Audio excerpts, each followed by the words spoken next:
Hey, it's David Pastana, broker and owner of Rise Realty. Today I want to talk about BYU Housing. If you're looking to invest in BYU Housing, there are absolutely 7 things you must know before you buy.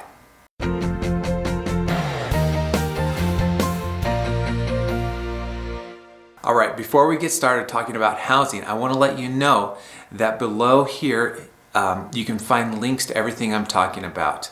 And there's also a search link so you can immediately click and search my website, riseutah.com, and find all the BYU approved housing out there.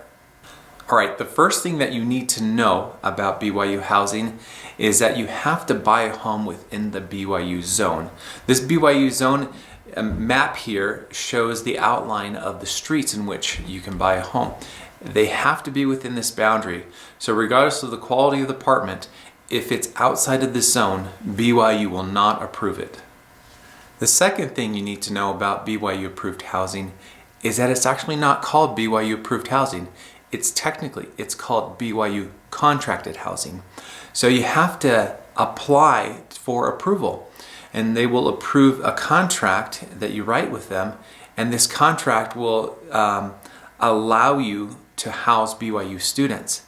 See, a BYU student is required by the university to live in BYU contracted housing and use their student-landlord rental agreement that BYU will give to you as the landlord. But first, you have to get approval, and that requires an application. Now, if you're buying an existing property, it's probably already in place, but every new landlord will have to reapply, and you do that every year. Now, BYU has a handbook called the Offcampus Housing Handbook, and they will give you a test that you'll have to pass in order to be approved.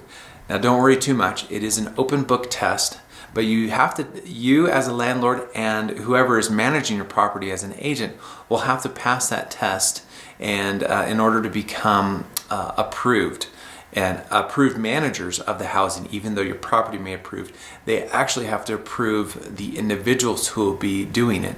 And it starts with a little bit of understanding of the BYU policies, which will all be found in this handbook.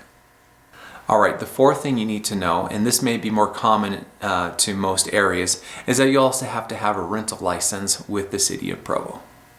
Well, now that BYU's approved your apartment or condo or house, they also want to see it, and so they're going to set up an inspection to come out and make sure that it meets their minimum level of standard for BYU contracted housing.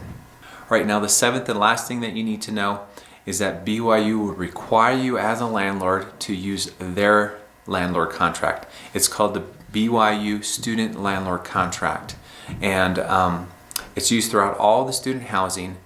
And as an extension of the on-campus housing, you're the off-campus housing, they have you use the same contract. It outlines their policies, their behavior agreements, the student living policies as well with the honor code.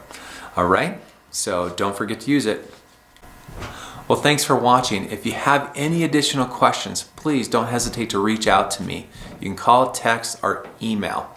I'd love to talk to you about BYU housing and even take you around to show you some of the complexes. There's a lot of options out there, and I hope to help you. Bye.